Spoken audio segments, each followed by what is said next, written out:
Hope for the best. There we go. Every day. Looking good. Feeling good. One of those is true. You get to choose which one. Okay, let's promote this on the Blue Sky.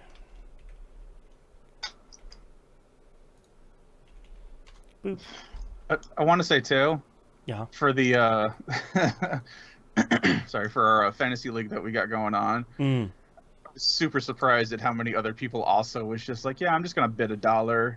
And then how many other people were like, no, $75. Fuck. Well, we were talking about that before you joined the call. Of like, I think that Mafia is going to review really well off of the heels of the third one doing really well, and I was like, all right, I'm gonna go big. I'm gonna bid $20 for it. When that went through, and I don't remember who it was that bid $45, I was just like, okay, I'm not even in the same league of someone betting half of their budget for this video game. I put 40 on Dying Light because I thought Rob would go for it. Okay. I didn't know what everyone was planning on bidding, so I was just like, I'm just gonna do $1. Yeah, you just to feel out the waters and stuff. And you could do Price is Right rules. Yeah, and I got one of them, which was Shantae, and the other one was Sniper Elite, which I know somebody else got, for a lot more than my $1 thing. I was just like, okay, I guess we are just doing like legit bets. Yeah. But I don't care one way or the other. No, but I just thought it was funny because I'm like, yeah, I'm just gonna do $1 just to see what everyone else does, just to kind of get a scope of how big of a pond we're all in right now. And now I'm like one of 4 people that has like $99 or $100. Right. Yeah, I actually have 2 regular game slots free, and I keep thinking, me too. I need to hold those slots to see if there's something cool that happens later in the year, or like Moon and I were just talking about, like the Switch 2 launch could be happening this year. There's probably going to be a big game launching with that, so I'd rather like get a big bid in for something like that. So I will happily take up Super Mario Odyssey 2 for $25, please and thank you. Yeah, exactly. Yeah, I've got 2 regular and 1 NGF new game franchise and 1 expansion pack that I could fill in if I wanted to. Okay, you got some options there. But also, like, the 3 that I picked in the original drafting were, like, the 3 big ones that I wanted. So now I'm just kind of like, what's this game? That seems interesting. Yeah, I'll put $1 on that. Well, and you have a little bit. Pretty sure I picked up a game that I had no clue on at all. So, 2. I don't know how Darkest Dungeon 2 DLC is going to do. Yeah, that's a dice roll. That's a risky pick. Yeah. And I have no idea what Afterlove EP even is. I just saw it and bid on it. Oh, you're not doing your homework? You're not looking it up, watching a preview video? No. I think Afterlove EP is like one of those like Life is Strange likes, if I remember correctly. I just went after Shantae because I was like, I know those generally review pretty well, and they're pretty fun games. Yeah. Yeah. And also, I was also like, and I highly doubt anyone else is gonna remember that there's a Shantae game. I didn't even see it in the list. Like, no way. Yeah, Fantasy League is shaping up to be pretty fun so far. We haven't even really had anybody's games release yet this year. I think we have like 2 of them this week, I think, get released. So that's when stuff gets really interesting. Yeah, on the 16th and the 7th. Excuse me, Moon, do you mean Untitled Mainline 3D Mario Platformer? That's all me, says Torek in the chat. Thanks, Torek. I do love their database of like unannounced Doom sequel. And it's just like, okay, sure. I mean, if you're gonna take a bet on something that's been completely unannounced, you're really rolling the dice. Elder Scrolls game is one of my favorites. Yep. Oh, doing that, and what was the other one? I think they had a Forza game that was unannounced on there. Yeah, I think like unannounced Forza Horizon title. Yeah, like they had a lot of big franchises that just said unannounced, and I'm like, there's no way any of these are gonna come out this year. Yeah. Yeah, it's pretty interesting. There's some. I've been keeping a list of things for us to discuss and maybe vote on at the end of this year for the league for next year. Like, part of it is like, okay, now that we've gotten into the league, now that we know how it actually works, how do we want to have it run next year? So we'll have some fun convos at the end of the year of like, how do we want this thing to actually go? Like, how many games do we want to pick? How many games do we want to bid on? How public versus private do you want the bids to be? You know, like all that fun stuff.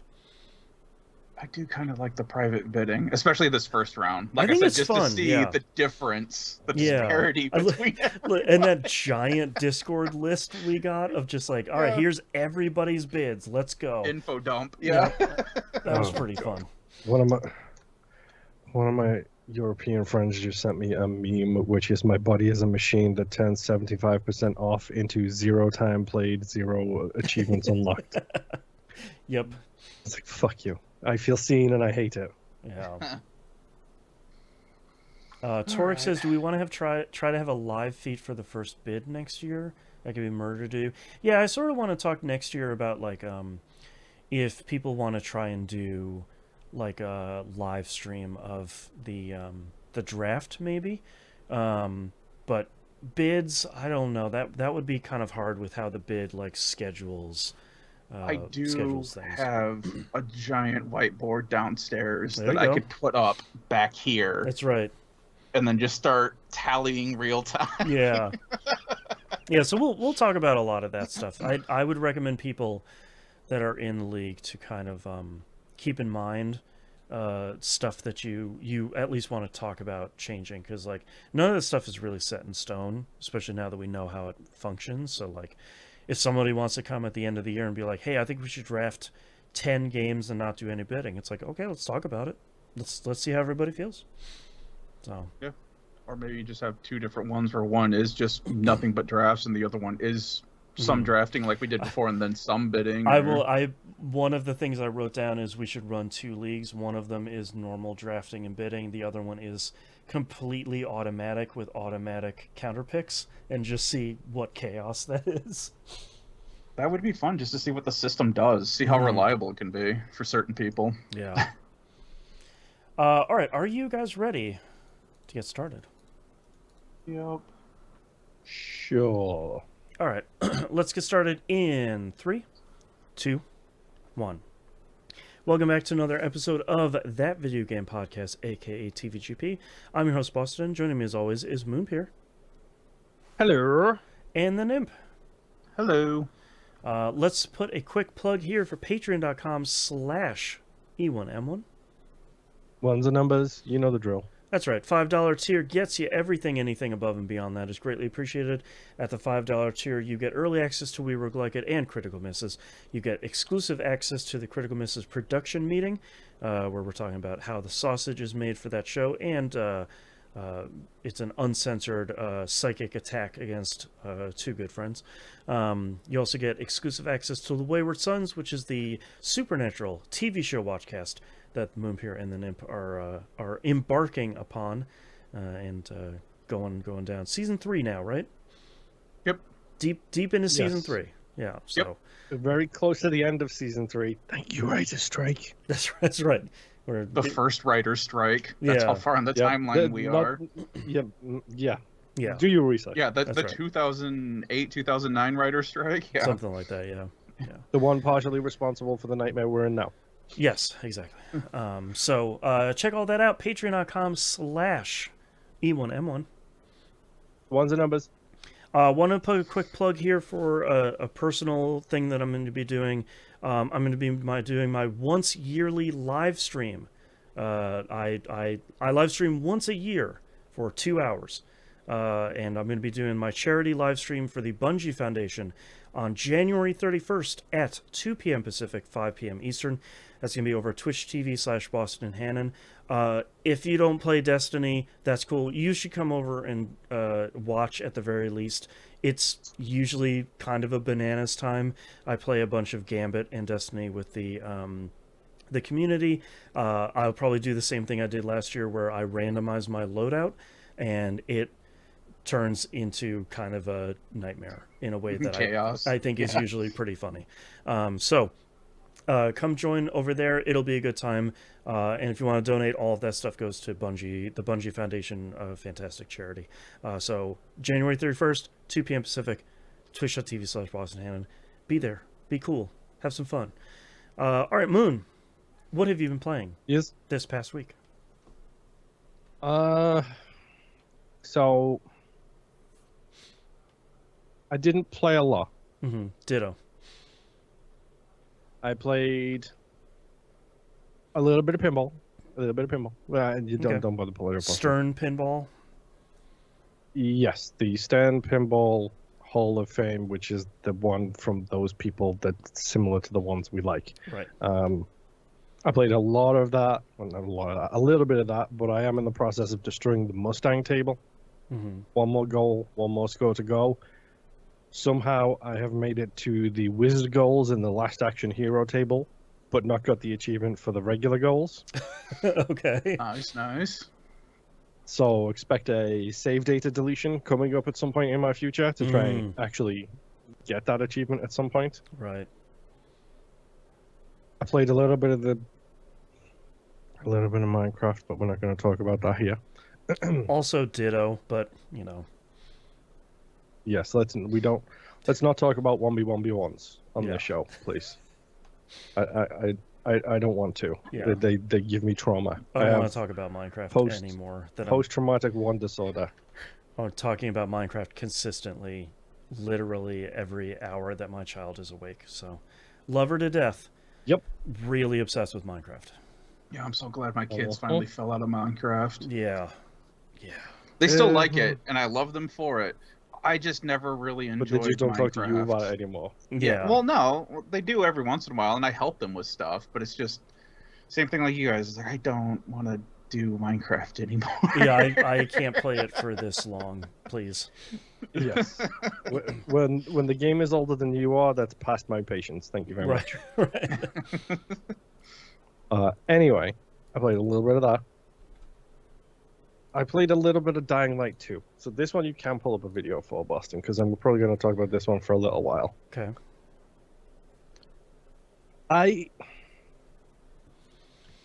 With respect to the creators of Dying Light, I think they made a mistake with their skill trees in Dying Light 2. The reason I think this is because I don't mind the ability grind. I don't mind getting reset back to naught and having the abilities of finishing Dying Light 1 and being able to springboard like Faith from Mirror's Edge off zombies and do all this other kind of stuff. I am officially picking up the pixels. Yeah, that was the wrong button for me to push on my stream deck. My gosh, I pushed the pup button. That was the wrong thing. That was great. I'm not gonna lie. Goodness. It was very great to see you. Picking up the pixels. Yeah, that's right. Once a month. Yes. Go check us out on YouTube to see that reaction that Boston did with his like double take on that moment. Chef's kiss. Like and subscribe, etc., etc. That's right. Hold on. I think I hear my cat's getting into mischief, so I'll be right back. That's fine. You go. I think. I don't have a problem with the start from scratch and get agility, get experience points, and upgrade all of the combat and stuff. Yeah. The issue I have with the game is the fact that they changed all of the controls. So like now, if I want to do the dropkick thing, which was one of our favorite things to do in Dying Light 1, was me, you, and Rob all at the same time running around doing that sprint and drop kick and just sending zombies flying forever. It was quality times for all of us. A good family bonding moment, one might say. And then they changed it in the sequel so that in order to do that, you need to stagger an opponent, jump off their head, and then in the process of jumping off their head, hit the right trigger to do the drop kick to somebody else. You want to say, which required you to have a completely different skill because you can't just jump off people without having that skill as well. Exactly. So you need two skills to be able to do what used to be a single button press, which is fine. Like having that ability be an ability unlock is fine. Just what happened to my single button press ability where I just hit the button and do the drop kick? No, instead now I have to have the staggered opponent, jump off the opponent's head, and then do the drop kick move. I can't even just springboard off a zombie's head anymore. I have to stagger them and then springboard off their heads. Yep. And whenever I'm running towards an obstacle now, if I want to do the super duper big jump, I have to press a different button at the same time as hitting the obstacle. It used to be you tap the button, you jump over it. You hold the button, you big jump over it, like a big boy. But guess what? Now you can still miss cars just as easily as you could in the first game. Yeah. It's so frustrating that like now if I want to do the big jump, I have to press a button and then remember to press the other button in time to do the big boy jump instead of, the little mini jump. And it's just, I don't understand why they felt the need to make all of the controls so much more complicated. Like so much more. Like it's, instead of being, one of the things I love about Mirror's Edge is even if you're not very great at the game, even if you don't know the super in-depth controls, it's really easy to get into a flow state in Mirror's Edge where you're just like, yeah, I'm nailing this. It might not be the fastest time, but it feels good because you're like, yeah, jump, wall run, wall jump, wall run, jump, mantle, little hop over this bar, great. Really good flow feel to it. And it looks cool too. Like, even if you're not doing cool stuff, like, yeah, that was cool. 100%. And Dying Light 1 had a similar vibe where it was just like, it's really easy to get into a good flow state because the controls are really simple. It's press a button or hold a button to do essentially two different things. And as I was just explaining to Nymph Boston, in this, it's like two different modifier buttons for everything. to be timed and to be timed exactly to do the same thing that used to be just a press or a hold. Right. Yeah. So it's like, I want to springboard off zombies' heads. I just want to run at a zombie, hit the springboard button, and go way in the air. Unreasonably so, considering I'm infected with a zombie virus in every one of these games. Yeah. But that's what I want to do. I don't do want to cool have stuff. I don't have to like stop, stagger someone, then jump off them and hope that I get to where I want to go. It's very annoying. And I don't know if it's this game in general, but nighttime doesn't feel as scary in this game as it felt in the first game. That's a bummer because I feel like that was the thing in Dying Light is like, don't be out after dark. It's you can't do that. Like that's, you never want to do that. I think it's because they don't have, if I'm remembering correctly, I don't think the nighttime zombies run faster than you. Like they still have a couple runners, but I don't think all of them are faster than you. I don't know if they're faster than you, but they also definitely have the I can't remember the word. It's a V word. They have the special zombies, which are super difficult, impossible to kill, and they only come out at night. It still has all of them. But it just doesn't feel as scary, and I don't know why. Like it's not because I'm playing in co-op, because I played the entire first game in co-op as well, twice, with 3 people in one of those. Oh yeah, there's times all 3 of us shrieked when something was happening. It's just, I like the game. I genuinely do. I think it's hilarious that they're still trying to tell a story. Like. Come on, guys. I took like a 6-month, 8-month break from this game. I can't remember anybody you're talking about. I don't know who Cole is. What's your main character's name? My main character's name is Aiden. And the only reason I know his name is Aiden is because I literally spent all of my money to buy a cap, put it on, look at Rob, and say, hey Rob, I'm Aiden, and I have an iconic cap on. And it wasn't even as good as the headwear I already had. Right. I wasted all my money for a bit. That's right. It's a pretty okay bit, to be fair. Yeah. He got it. And I also did run that bit into the ground like a zombie. Oh, of course. But constantly with the same joke over and over and over and over and over again, because that's what I do, apparently. And I'm not a big fan of the grapple hook in this game. Shh. I haven't got the grapple hook yet. Oh, dude, when you get it, I'm still in like the first zone, and then I made the mistake of being like, I should do all of the agility things in this zone, and then I looked at the map and was like, no, I shouldn't. I'm good. Get out of the hinterlands. Exactly. Me and Rob should just play the story as quickly as possible, and yes, get out the hinterlands. In this case, the slums. Mm-hmm. We are still agreed. Myself and Rob are still agreed. We're doing an ACAB playthrough, which means screw the peacemakers. Bye bye. Okay. That's what Angel.I and myself did as well. So Angel.ini. Yeah, Angel.ini. Angel.ini. It's... I hate you so much. It's still fun to play. It still is. We still don't care about the people or the story. They tried to tell a heartwarming story about this dog and these kids. Oh, it turns out the kids were just complete monsters to this dog. They wanted to kill it for food. I was like, that ain't how we play things here. Are Thank you very people much. the real monsters? Every day. Yes. Every time. Every second. If you have to ask that question, you haven't been asking yourself that question enough.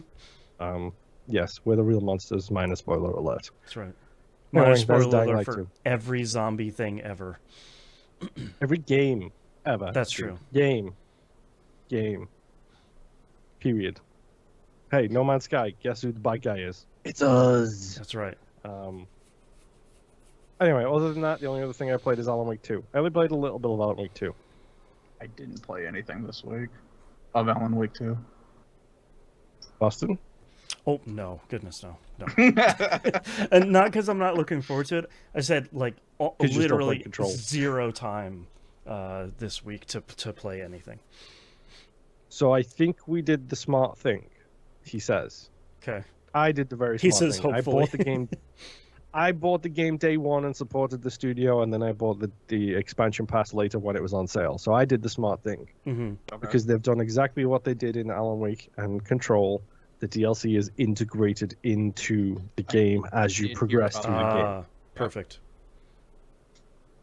I did not know, / didn't realize, the first DLC pack of this game is just Night Springs episodes. Yes. Mm-hmm. That you play. Yep. It sounds real good. I just hit the first one of those. Mm-hmm. It is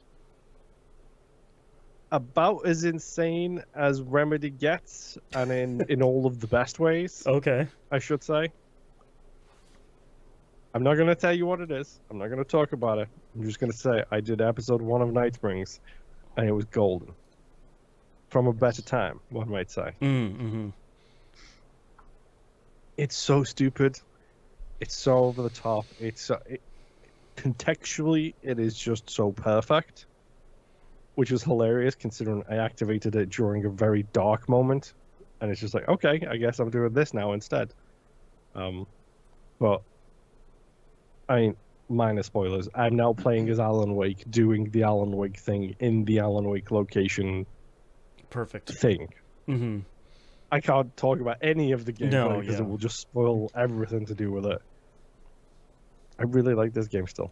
It's really shockingly great looking, shockingly well performed. I like the fact that Sam Lake's face is all over this game. Like, sure, why not? Yeah. Get the Max Payne face in there. That's right. I guess. Just put him in the game. Oh, I like Alan Wake. That's it. I mean, minus spoilers. And I've got 36 days to beat this game. What? Why is that? Monster Hunter comes out in 36 days. Right. Okay.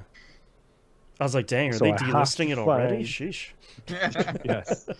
It's going physical only, contrary to the release plan. It's a real bold plan, yeah.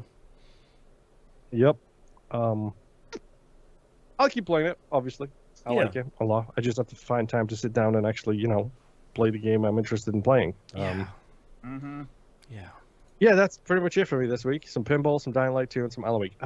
I will admit, I want to get back to Dying Light a lot more because I want that 80 gigs back, please, and thank you. Right. Man. Yeah, that's it. Nimp, take me away. All right. You don't need to pull up a video for this first one because it is super quick. East 10, I've just been doing like a ton of side quests, and I'm in what feels like the final area. Okay. That's all the video games that I played this week, I played today. Okay. Before I left to go grocery shopping. So the next game I'm going to talk about is a new game, newer game, new to me, Cloudpunk. Oh yeah. So this was on sale for like $2 on $2.49 or something like that on the last big holiday sale on Xbox. So I was like, yeah, I can float that. Why not? Yeah. And it's supposed to be about a 10-hour-ish long game. But the whole concept behind this is that it is supposed to be a neon near story in a range-wrenched cyberpunk town, and we're talking like big, massive. That's when they scrapers. play hockey with blood. Yes, and they have the Running Man. That's right. But basically, you play as Reyna, and it's your first time in the city. You have a hover car, and you are working for a delivery company called Cloudpunk.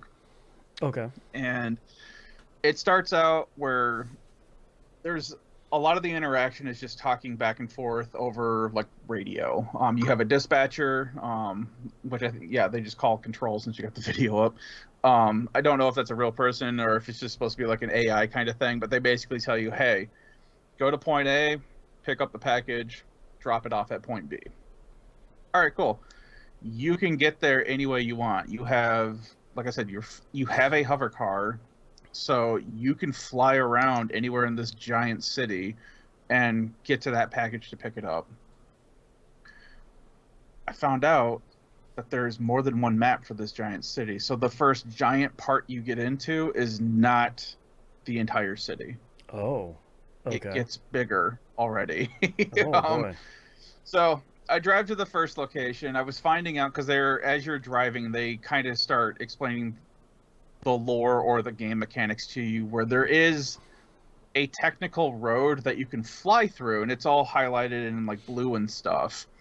And as you're driving through that area, it sounds like, I'm not 100% sure on this, your vehicle is not using fuel or as much fuel as you're driving through it. When you're on like the quote-unquote road.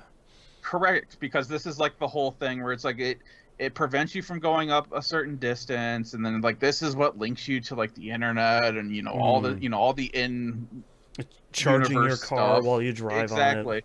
Right. But they also mention too that if you do happen to run out of fuel, if you're on this road, it will power up your vehicle enough to keep the engine going so that you can get to the next fuel point.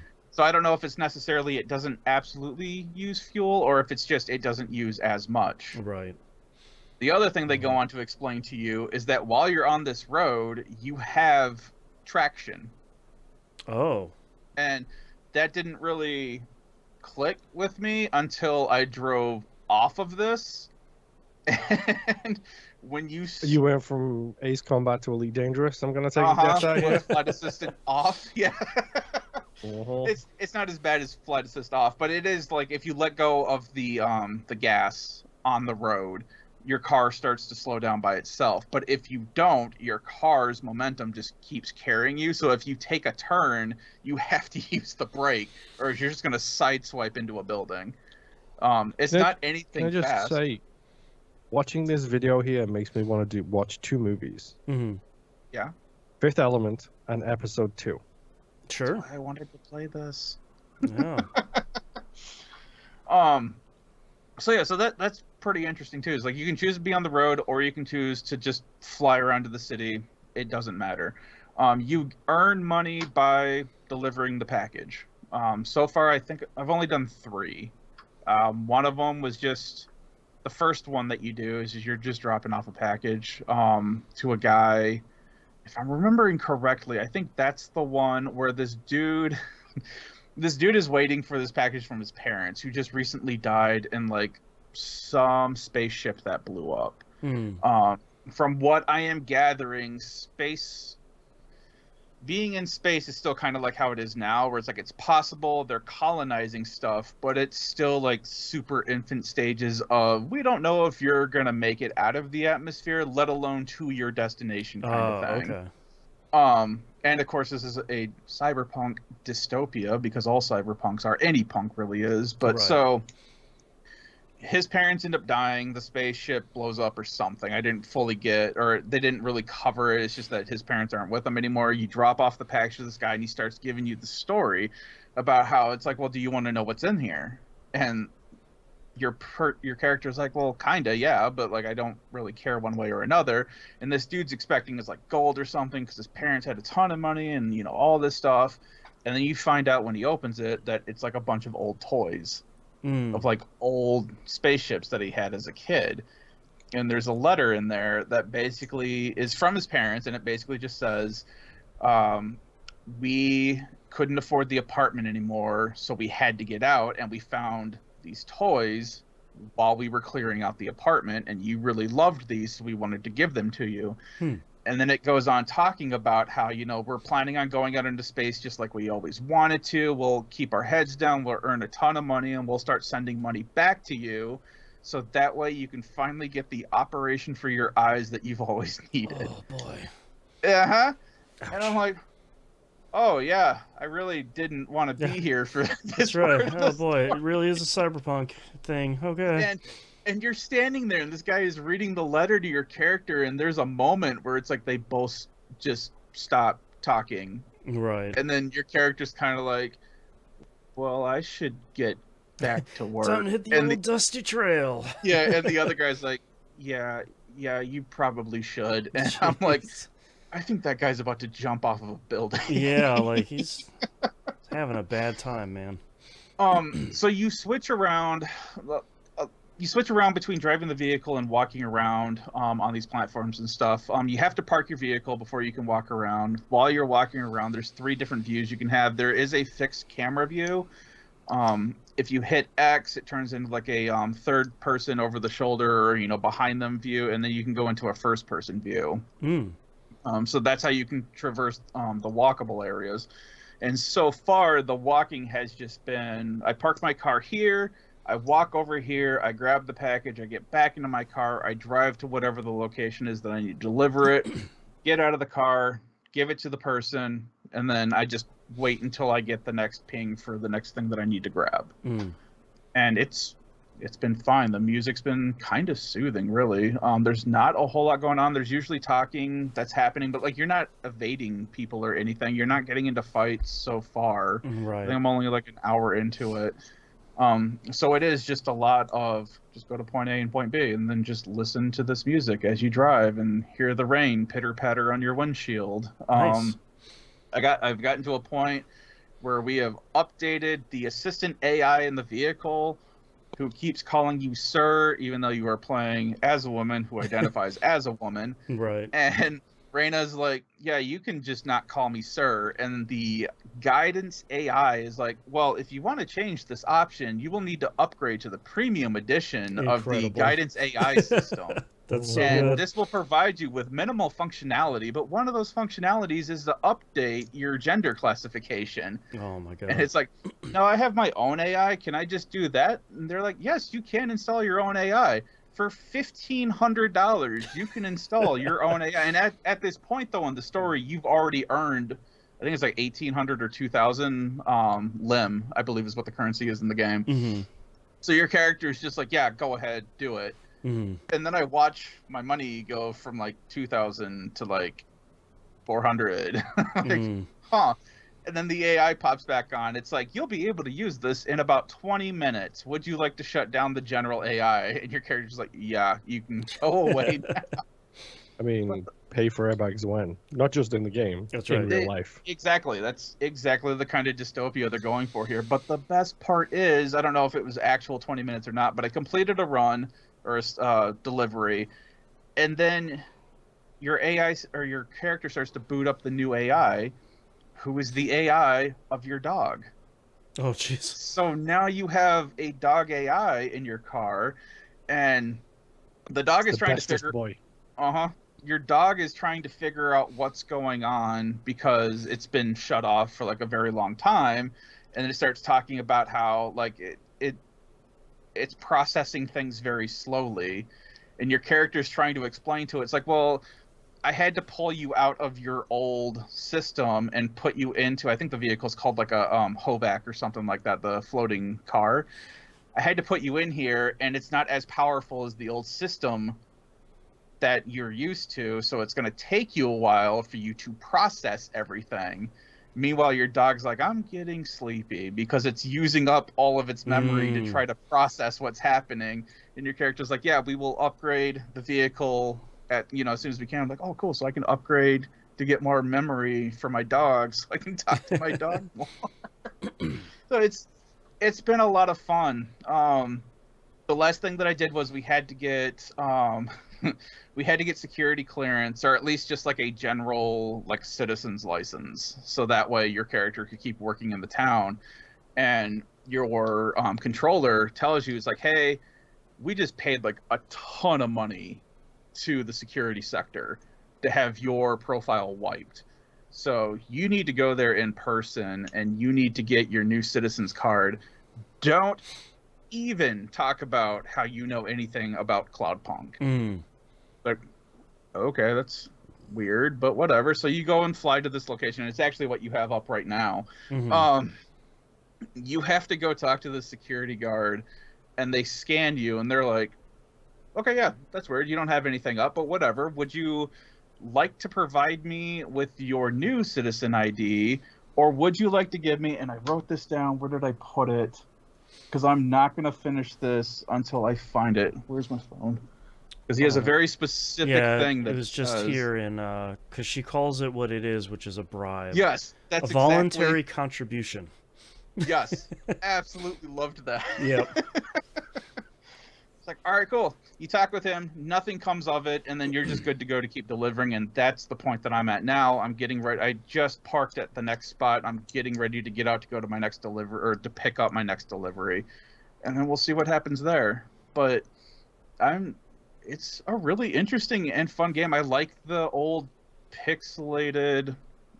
I don't even want to call it PS1. Like, I think it's like just a chunky looking pixelation. game. Yeah. Yeah. It's cool you guys were looking. talking about Minecraft. It's like micro chunky, Right. not macro chunky. Mm-hmm. But yeah, I'm having issues with controls just a little bit, just getting used to it, because right triggers go, left triggers stop, left thumbstick is turning while right thumbstick is elevation up and down. Oh, and then I just found out that the shoulder buttons is like, left shoulder is for you to like shift left, right shoulder button shift right. So it's just getting used to the buttons and stuff. The D-pad the D-pad has certain menu items tied to it, and you can select, like if you go into your inventory, you can use the D-pad to navigate around. However, it also still uses that function. So if you tap left on the D-pad to go to an item on the left in your inventory, your map comes open. Oh. Because that's what the D-pad does. So I had read that there has been like, not a lot of issues, but not everything translated very well when this game came over to Xbox. And they had fixed a lot of it, but there is still stuff like that where it's like, okay, I'm in the map, but now I need to be in my inventory, and I'm back in my map now. Kind of thing. So whatever, I'm still enjoying the hour that I've put into it so far. Everything I've seen online says this is like about a 10-hour game, even to 100% it. Oh, okay. So I'm like, oh, okay, cool. That's what I need, is just a slow, easygoing game that I don't have to worry about. So I am looking forward to playing more of this. Hopefully I can, because like I said, today was the only day that I could really play games. So that's all I played this week. Oh, all right. I played more of Uncle Chop's Rocket Shop, a little bit more. I'm working on some of the achievements or trophies in the game. And because I'm I don't want to do another ending quite yet, so I'm sort of wanted to work on some of the other trophies. And the one I was working on, I figured I would try and give it a shot because it's a little bit more difficult. And it's complete a run successfully, but don't serve anybody from any factions when you finish your run. I thought that sounded pretty interesting because it's even if you get the thing that gives you another job on the board every day, because you start off with, it's either 2 or 3. I think it's 3. You can get up to 4 jobs to choose from when you pick jobs. I thought, all right, well, this one might be a little bit challenging because it's kind of easy to tell who you're taking jobs from is from a faction, but it can be a little bit hard to make sure that you're not picking those people because maybe that's the best job out of the 4. I think I did it on that run I was just on by the time I got to the end, and then I totally messed up the last thing, like the final boss battle, because the same thing, either I complete it just fine and there are no problems, or I mess up the exact same thing each and every time, and there's only one of the modules that I really mess up, and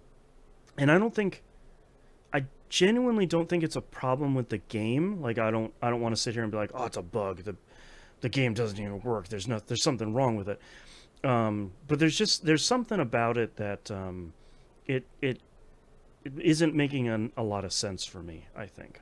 So I didn't have a ton of time to play this week, but I'm enjoying what I'm playing, and I'm gonna keep working on the endings and keep clipping through this and waiting for the community to solve that one last giant puzzle that everybody seems to be trying to solve, and see if the platinum is eventually achievable, because still nobody has it yet, which is pretty impressive. I had no idea this was on Xbox, so it's now on my wish list. Yeah, it's been on my wish list for a bit. It's a really cool game. I am still impressed. Like, don't listen for anybody that's looking at this game. Don't listen to anyone online that's like, it would be impossible to play with like a controller. This is a keyboard and mouse game. It's probably smoother with keyboard and mouse, but it works perfectly fine with a controller, just overall. So it's such a cool game. Like, again, really wish there was a demo, to give people a taste of like, are you going to like clocking in and clocking out for this spaceship repair job that you're going to play? And if you like that, you're really going to love this game. If you don't, then this game isn't, the long-term game isn't going to win you over. It's my problem. I'm already having to memorize stuff for my new job. I'm already having to memorize stuff for school. Right. I don't have time to memorize a 400-page PDF manual on how to fix a fictional ship, as much as I would love to. Thankfully, it doesn't start at 400 pages, so it's a little bit easier. But like, it's interesting though, because I think games like this really do need kind of a long-term demo, because like you can watch a video of this and be like, yeah, that looks cool, but do you like playing this game? Do you like fiddling with all these parts? And I see a lot of people that are picking this up thinking that's like a job simulator game. It's still a roguelike at the end of the day. So if you mess up a job and you blow up, you're starting back from day 1 of your run at the next time. If that sounds like a nightmare, this is definitely not a game for you. But like, with the understanding that as you get more experience doing this stuff, you're going to know how to do this stuff faster by heart. Like, now I know most of these modules that I do, I don't even have to look in the grimoire anymore. I just know how to do it, so I can just knock it out like no big deal. I'm going at a couple of spaceships that I'm fixing without having to look at the manual at all. So like, that feels great. Runs are getting unlike most roguelikes that Moon and I play, runs are getting faster because I'm getting better, instead of, I'm getting further in the game, so the runs are getting way longer, which is pretty interesting. So, Uncle Chop's Rocket Shop, really cool. It's a really fun game. I'm having a heck of a great time with it. So, last game I played this week, Destiny 2. Excuse me. Bless you. Thank you. Act 3, the last act of episode 2, just came out this past week. So episode 2 has concluded, and the storyline. There's also an exotic mission, Kel's Fall, that came out this week along with it. There's a new exotic weapon. It's a shotgun. I'll probably never use it. It seems fine. Exotic mission is actually pretty okay. You're kind of jumping between like a normal reality and this kind of mirror realm, which looks really interesting. And most of the run is kind of fighting something in here, going to the mirror realm, doing a bunch of mechanics in there to weaken the boss, and then hopping back and doing damage, kind of rinsing and repeating. It's not as long and not kind of as mechanics heavy as some of the other exotic missions we've gotten, which I don't think is inherently that bad. I like the missions where you're like, all right, I'm going to be in here for an hour and I'm going to do a bunch of mechanics the whole time. So it's nice to have stuff that's on maybe the kind of lighter end of the spectrum. The story ended in kind of a way that I wasn't expecting. The episode 1 story ended on a bit of a bummer because essentially I'm just going to talk about it because nobody else is playing Destiny 2. Episode 1 story ended on basically the bad guy escaping for really no good reason and kind of taking the MacGuffin with them. And that was a little bit frustrating after like doing 3 months of stuff to make sure that didn't happen, and they're like, yeah, anyways, she still escaped. And it's like, oh, well, okay, that's sort of frustrating. Was really expecting that to happen in this one, and that didn't really happen. There was a bit of a small redemption arc for the kind of main villain that you were dealing with. It's a villain that myself, along with the community, really is just tired of and hates because she sucks. So it was a bit of a bummer for her to show back up and for her to not be around at the end, which like is fine. But she also had that villain really hates us as the Guardian, like as the character. So at any time she takes the opportunity to kind of crap talk us, which is really great. So her parting message was really like, all right, I'm leaving. I'm taking this cool thing with me. I can't trust you guys with it because you suck and I hate you and you're terrible. So, I'm really hoping good things are coming my way. Also, you suck and you're the worst. Bye. It's just like, okay. All right, cool. Glad you're kind of still you. That's fun. I really wish I had more good things to say about episode 2. I think the activities have been fine. Like the revamped tower defense mode is fine. The revamped Tomb of Elders thing, also fine. This exotic mission is fine. But I think the long-term legacy of episode 2, but also the long-term concern about Destiny 2 is really bugs at this point. We are really seeing in the game kind of the effects of the really devastating layoffs that Bungie has been going through. And I think we're definitely seeing an impact to a lot of their QA efforts, because just a lot of stuff in this game just doesn't work. It's launching broken. It is remaining broken for a pretty good amount of time.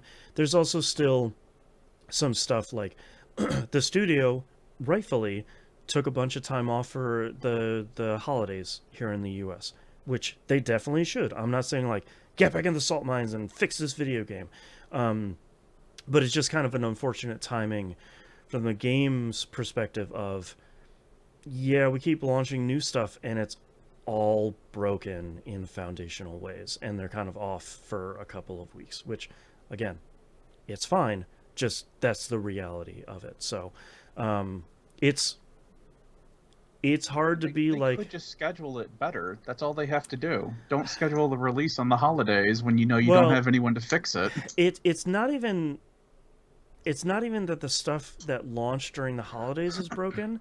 It's that the stuff that launched months ago launched broken and is still broken. So it's like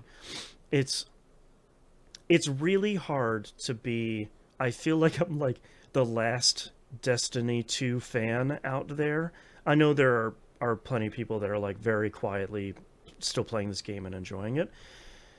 It's just really hard to see Destiny 2 in the position it's in right now of just being rough and kind of seeming like it's in the spot that people thought Destiny 2 was like a couple years ago when it was in a really good spot. So I really hope that episode 3, I think it launches in like a month or so. I really hope that episode 3 turns out to be kind of a smoother experience, not only for players, but for the studio itself. And I hope that episode 3 can kind of bring people back, because Bungie's in sort of a kind of a rough spot at the moment. So I don't know. I mean, I'll be playing it because I'm still having fun with Destiny, but I'm definitely playing a lot less Destiny overall, because between it sort of feeling like it's unraveling a little bit and a lot of the activities not feeling super rewarding or super fun, that's kind of taking away a lot of my game time, which is fine because I'm playing a lot of other stuff. So, it's nothing to be too upset about. But I would really like for Destiny to be kind of in a better spot. So that's episode Revenant of Destiny 2. That's all I've been playing this week. Let's take a break. Yep. I gotta close this window.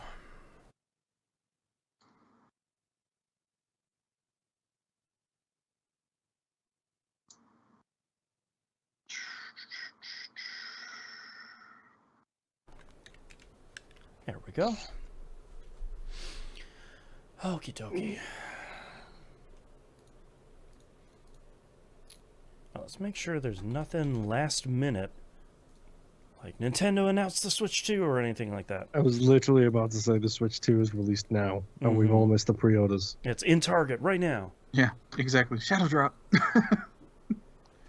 Yeah, it doesn't look like anything. How much do you guys think the Switch 2 is going to be? I haven't followed any of the news or anything, so I haven't. Like, I've seen people post stuff, but the Switch was $299. Hold on, Switch launch $199 price $300. Yeah, I wouldn't surprise me if they did the same thing again. From what I understand, they're using tech which is from regular consoles, a generation old, so it's probably cheap. Mm-hmm. Yeah, it seems like most of the Switch is like the tech in there is like PS4, Xbox One era. So we're Nintendo doing allegedly the smarter thing of like having one generation back and kind of saving a little bit. Perfectly fine.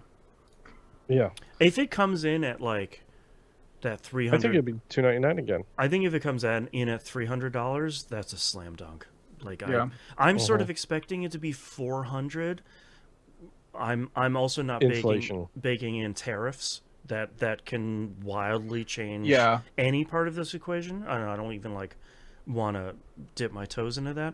But I think if it comes in at $300, that's a huge thing. I think if it comes in at $400, I think it does really well. But I think you start seeing some more kind of core gamers saying, well, should I get that or should I get the Steam Deck?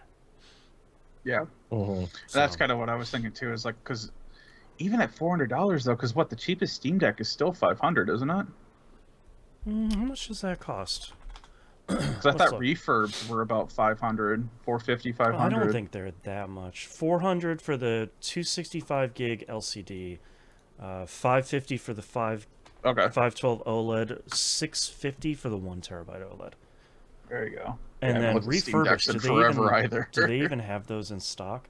They don't have those in stock, but the 512 gig OLED is $440. So Still pretty expensive, but like, Yeah. it's a very functional PC. So, Well, that's what I was thinking too. Is like you can do more with the Steam Deck. So yeah, if Nintendo puts it at 400, I would think that they've been paying attention to the Steam Deck but I and mean, what like, it can do.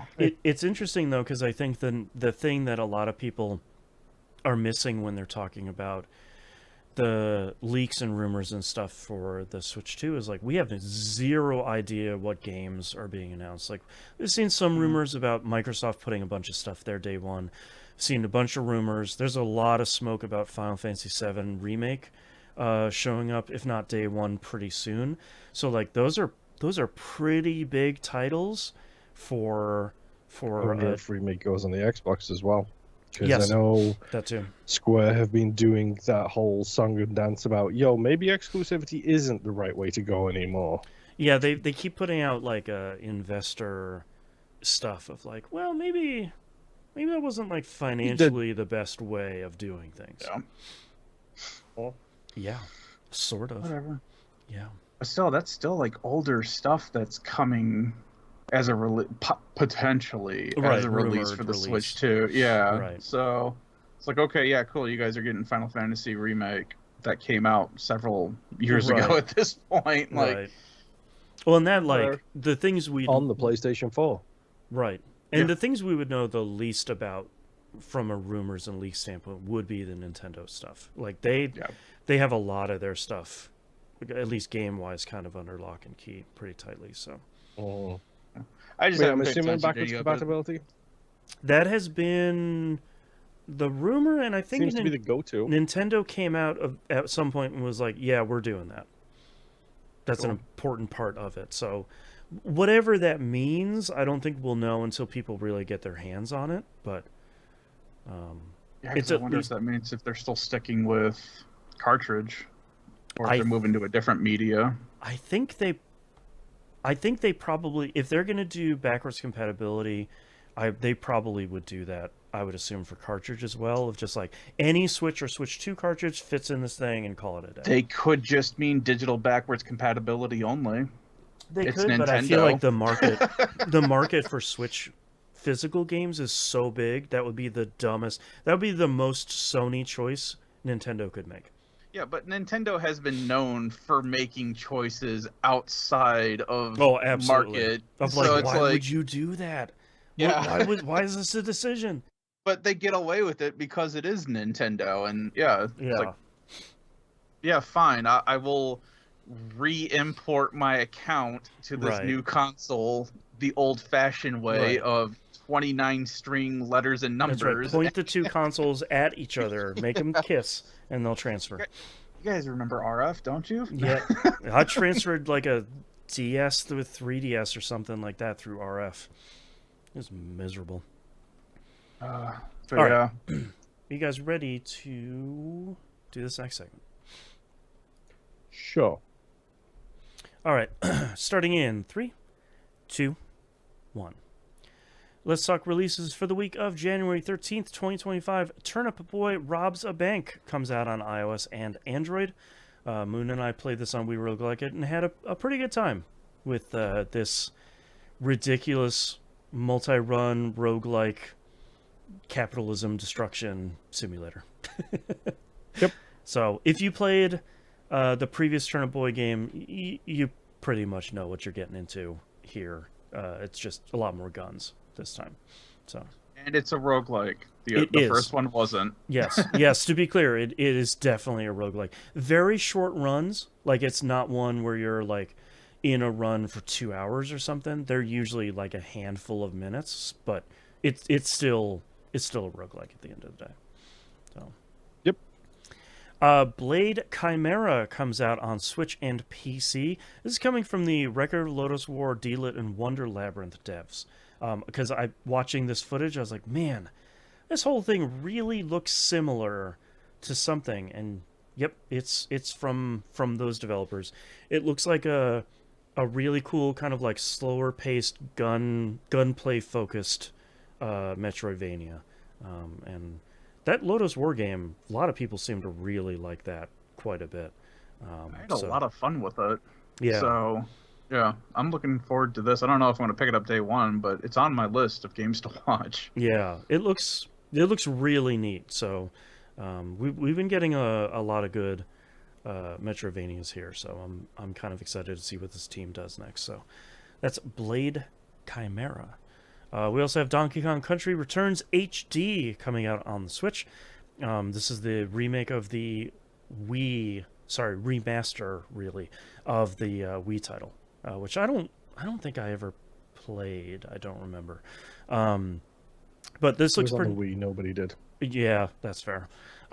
They do say here though that they are including additional levels from the 3DS version. So it seems like it's kind of a complete edition across both versions. So, Cool. Yeah, it seems neat. Like, it's kind of hard talking about a Donkey Kong Country game because they're all you kind of know what you're getting into when you're playing them, or if you just watch games done quick, you have probably seen someone run them very, very quickly. Yeah, in like 20 minutes. Yeah. So I like these games a lot, but I almost never pick them up. I don't know. I have to be in like the exact right mood for a platformer like this, and I feel like that mood doesn't come along super often. So, but seems cool. Next up, Dynasty Warriors Origins comes out PS5, Series consoles, and PC. It took me a little bit of looking because I thought with the Origins title that Koei Tecmo were like remastering or remaking the first one or something. It's just a brand new game, so it's not. I don't know what the Origins title denotes or anything, but it's a Dynasty Warriors game. It looks super good, like graphically, it looks really, really great. But none of us are the Dynasty Warriors people, so we're not going to sit here and be like, yeah, are they finally going to get to the bottom of the Yellow Tavern Rebellion? Are they? This is going to be when Lobu makes his very, very first appearance in the timeline. That's right. That's right. I will say, it's a metaverse. It looks insane. It looks so good. Like I feel like that has been. I don't pay attention to the Dynasty Warriors games really that much, so I feel like the last time I saw it was maybe like the 360 era, where I'm like, that looks fine. Like there's a lot of dudes, but it looks fine. This footage here for this game looks really good. Like that's a genuinely great looking game. So that's cool. I have never not had fun playing any Dynasty game. Right. I may not get all the way into the weeds with a Dynasty game. Mm-hmm. I think actually the Legend of Zelda knockoff ones and the Gundam ones were like the closest I ever came to just going all the way in. But right. Hey, anytime it's just Starman. I did that whole thing. Yeah. It's like just taking out a field full of goons is just stupid fun. Yep. Yeah. And last release we have here, Tales of Grace's F Remastered. PS4, PS5, Xbox One, Series Console, Switch, and PC. This is a remaster of the PS3 Tales of Grace's F game. I've played a bunch of Tales games, and I never played this one, largely because it was on the PS3. But I think this is one that is more fondly looked upon. Did you ever play this one, Nimp? Yeah, I actually have the PS3 back there. Oh, there you go. Yeah, so I've played all of them, and yeah, this was pretty fun. I think story-wise, people enjoy this game, but I think story-wise, it's kind of widely regarded as a slightly weaker story, but just a ton of fun to play still. I feel like with the Tales games, it's a tooth-pronged thing of like either the gameplay is really great and the story's kind of weak, or vice versa. Like you almost never get one where it's like, all right, you guys were firing on all cylinders for this one. It sounds like though that this has more. I think it's kind of like with the Vesperia re-release remake that they did, where it's got some of the Japanese content in it that never came to America as well. Yeah, they say some of that here, and like 80 DLC packs and newly localized scenes, because I think this is still when the Tales series was like skits. I don't know. We're not putting any of that in. They look at how much more work that is, and everyone's like, no, that's like 75% of the Tales. game. Like, you're missing a lot of the stuff here. There's like and they say there's notable quality of life enhancements such as autosave. So like, sounds like they're kind of massaging a little bit of it and adding on a lot of the stuff that they were sort of removing. So That's cool. I'm happy to see more JRPGs be more accessible, because I think a lot of these, especially in the like PS3 and 360 era, have gone a little bit. They went hardcore in that era. Yeah, and like they've been a little bit forgotten, and especially the PS3 stuff, but also like really kind of chopped up when they came here to the West. Yeah. So it's nice to see them kind of revisiting and fixing up some of this stuff. So as far as I remember, I would recommend it to anyone who's thinking, "Hey, should I check this out?" Yeah, check it out. Like I don't remember having a bad time with the game. It's not one of the Tales games where you're like, "Don't." I can pick any of the other ones. Even Tales of Hearts R, where the one that came out on the Vita, where everyone was like, "Yeah, that one kind of sucks," and I'm like, I kind of had some fun with that game. Like, it's not as bad as you all crap on this for being. So. I just looked. It's $40 too, so it's not a full price game. So that's not so bad. Yeah, pick it up, have fun. Yeah. Let's talk about 2 quick news stories this week. Assassin's Creed Shadows delayed to March 2025. This isn't super surprising. It's now delayed until March 20th, 2025. They say that Ubisoft is saying the delay will give the development team an extra month to work on Assassin's Creed Shadows. Aside from improving the quality of gameplay, will also, quote, allow the team to better incorporate the player feedback gathered over the past 3 months and help create the best conditions for launch by continuing to engage closely with the increasingly positive Assassin's Creed community, end quote. Well, I mean, what was the positive feedback that they got? I think if you take out all the like YouTube Gamergate grifters that are just barking at like trees, I think a lot of the feedback so far has been like, I'm really looking forward to it, so like take whatever time you need. But I think the thing that's been surprising me the most is Star Wars Outlaws did not land the way that Ubisoft really was hoping it would land, sales-wise, and them pushing this out again, especially to like a week or two before financials are due, I think they really need this to be a win in a way that we haven't seen Ubisoft need a win for a while, of just like, yeah, ship it, like we'll fix it by the first time the DLC pack comes out. And they're like getting rid of all of that of like, okay, there's no season pass anymore. You're getting the first DLC pack if you pre-ordered it before. You can't pre-order it anymore. Like, we're kind of going all in on Shadows in a way that's sort of like, oh, you guys are in trouble. Yeah. Oh, they definitely are. And also at the same time, they haven't had a new console in almost 10 years at this point. Mm-hmm. No, Ubisoft makes all of their money with new. No, Ubisoft makes all of their money with new consoles because they're the first on every single platform. They do, but it's always that first thing of like, well, you guys need to release a new console because, we're not really making a whole lot of money. You're not making a whole lot of money because you keep releasing broken SE games. Mm-hmm. That's why you're not making a whole lot of money. It's like, optimize your game. It was a joke about the trash that they put out on new consoles every single time. But that gets me heated every time I hear something, especially with Ubisoft, because Ubisoft's been saying a lot of dumb stuff lately. Mm-hmm. And it's like, no, you guys need to pull your head out of the sand and figure out that you're the reason why you keep getting shot in the foot. Mm-hmm. Clearly they are. But also they need a new console so they can shovel more trash in your face. Well, and it's also kind of surprising because Avatar, what is it, Frontiers of Pandora, I think was the name of it, did really well for them, reviews and sales wise. But I think they were really putting a lot of their hopes behind Star Wars Outlaws, and it did not review or sell as well as they were hoping, and I think they are in a lot of trouble. Pharaoh Reigns in chat says they made a deal with the mouse. Of course they're in trouble. Pharaoh Reigns in chat says, let's hit the real reason though. They dodged a month away from Ghost of Yote. I mean, that's a big reason also too, because like those two games are gonna sort of meet the same audience. But like every time they talk about the studio's health or the financial stuff, they're always like, Star Wars Outlaws, man, didn't do what we needed it to do. It's like, yeah, a game didn't review well. Because they released it broken.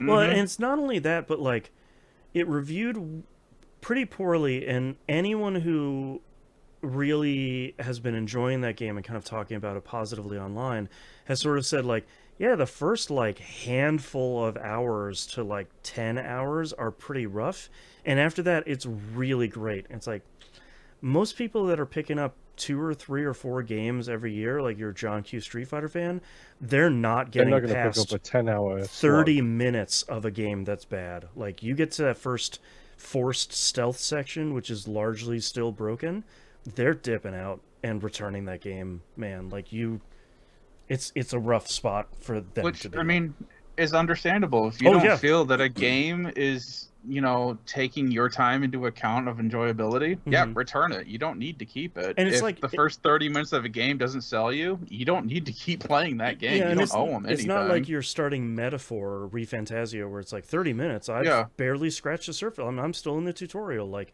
it's a very different kind of market. That's why I don't talk anyone into JRPGs. No, it's like, you're stepping into a 100-hour game not because it's all bloat. It's because they have 100 hours of lore to shove into your skull. yeah. It's some of the stuff we talk about on Picking Up the Pixels of like, I played 4 hours of this game and I'm just getting started. Like we were talking about it in the most recent episode of like, you give me a 20-hour JRPG, I'm super pumped. You give me a 120-hour JRPG, I'm super pumped. But both for very different reasons. Like I'm One of okay. them's gonna get played sooner than the other. Yeah, I'm like I'm okay to tuck into 100+ hour game, knowing that's it's gonna take me a couple of months to get through.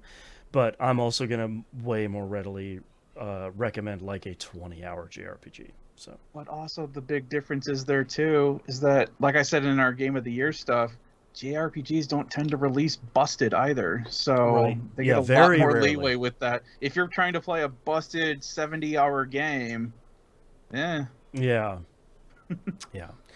Speaking of busted games, though, our last news story for this week: Mighty Number 9 3DS and Vita pre-orders have finally been canceled after 12 years. After the ports were supposed to be released, figured we'd close the loop on this one. We probably talked about this at some point over the last 12 years on this 17-year-old show. So I figured we would finally, they have finally, Amazon and all the other retailers have finally figured out that's probably not going to happen. That port doesn't seem like it's going to come out for 2 platforms that aren't supported at all anymore. So RIP to a $4 million Kickstarter that 3 companies worked on these 3DS and Vita ports that couldn't get it over the finish line.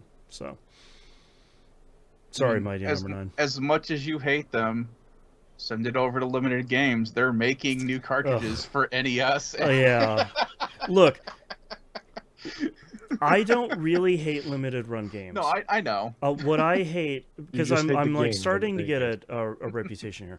What I really hate are large publishers like Xbox and Sony that don't make physical games. I'm not even talking about like physical collection editions. Here's a statue of Kratos and the boy and whatever. You should still be making baseline, I put these in Best Buy and Target physical versions of your games that don't include a download code in it. I'm going to be a boomer about it. It should have the game on a disc.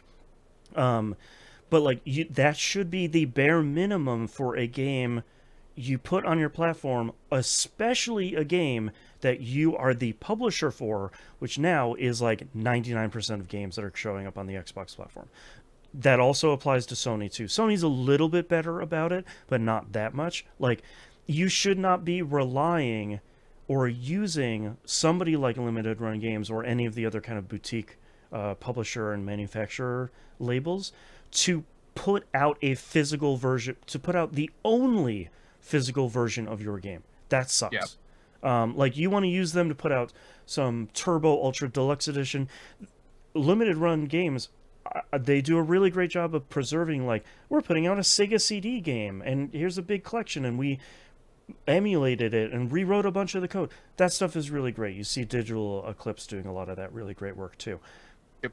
I am really frustrated at the number of publishers that are just saying, we'll get limited run games to put out a game, and so what if it's only available for 3 months? It's downloadable forever. That's not the point. Like, disc-based consoles will probably go away at some point, which is a whole separate frustrating problem. But you should be pressing discs of your games, especially if you are as large as the big three platform holders. You can print some discs. Come on. Yeah. So that's my issue. Isn't inherently with limited run games. My issue is with the publishers. I also take issue with people that buy from limited run games and don't read the page of like, this is a pre-order. We haven't started making these yet. We start producing them in December. You'll get them in August. You're not getting them in December. Like, you see this with the Bungie store a lot too, of like, the purchase window closes on August 30th. This starts shipping in May. You're going to be waiting a couple of months. So, I just like throwing you under the bus like that for limited run games. I appreciate it. I just find it funny. I'll throw them under the bus. Like saying SQL instead of sequel all the time. It makes so many people angry. But anyway, yes. Yeah. Anyways, that's all of our news stories and releases for this week. That means that's the end of our episode. Thank you very much, everyone, for listening. If you'd like to visit us, you can do so at tvgp.tv. Everywhere to find and follow us is on the right-hand side of the page, including a link to our Patreon, patreon.com/E1M1. Ones and a buzz. Remember, $5 tier, fun for $5. Name that for a reason. That gets you everything available on that page at the moment. Anything above and beyond that is greatly appreciated. If you can't support us financially, totally understand. Head over to the YouTube channel, like, comment, subscribe over there. That really helps us with the algorithm, and that helps us get our stuff in front of more eyeballs. Don't forget, we live stream there, and we live stream on Twitch every single week when we do this very show. Everything else that hits the public feed has a live to tape recording. So anything you listen to that lands on this, including Picking Up the Pixels and Game Club and all that stuff has video versions over there as well. If you really want to help the podcast overall, please rate and review the show only positively. Don't forget. The show on whatever podcatcher you listen to the show on that lets you review. If you have a negative review, write it into a little letter and then black hole. Yeah, and then like toss that into go to space, toss that into the sun, and then come back safely. Unless you're gonna send a death threat, and then you can stay in the sun. But all those positive reviews also help us with the algorithm. So we do greatly appreciate it. We greatly appreciate you listening to us each and every week. Thank you so much. We'll see you next week. Bye. Bye. Now, I do want to say before we get started, the reason limited run games came to mind was because did you see that they're re-releasing the Yakuza 4 remastered for PS4 and Xbox? And it's like this whole giant thing. I'm like, I wouldn't know anything about buying 7 copies of this game that all has a very cool spine and a special collection box that all combine. And pens. I know you guys love pens. Honestly, I don't really care what comes in the boxes at this point. I am just like the Dragon Ball Z VHS tapes that all connected a big picture when they lined up. I am absolutely buying all of these. I'm like 4 games in already. And they're all going to line up on the shelf, and they're going to look super cool. Yep. And yes, Pharaoh, I do know that they've done all of them. I get emails from them every once in a while. That's why I also, because they've got a Game Boy game that they're releasing. Oh, yeah. An original Game Boy game that's coming out. And I was like, I kind of like how they're doing that now. That's the stuff I like. That's the stuff I want them to do more of, yeah. Anyways, Nimp, what are your titles? My titles are, let's not talk about 1v1v1. Ran it into the ground like a zombie. I'm pretty sure this has been used before, but get out of the hinterlands. Oh, we had to have. I was gonna say it seems like something. It come up. No, keep going. I'll. Okay. My favorite, Angel.ini, and From a Better Time. All right, Moon. What do you have? 1B1, B1, B1. It's by 1 1B1. PT1D, Family Bonding Moment, Big Boy Jumps, Angel.ini, Cyberpunk, Ace Combat to Elite Dangerous, Pay for Airbags, and The Bestest Boy. I pushed the pup button, Angel.ini, voluntary contribution, and micro chunky. You kind of like the push the pup button too.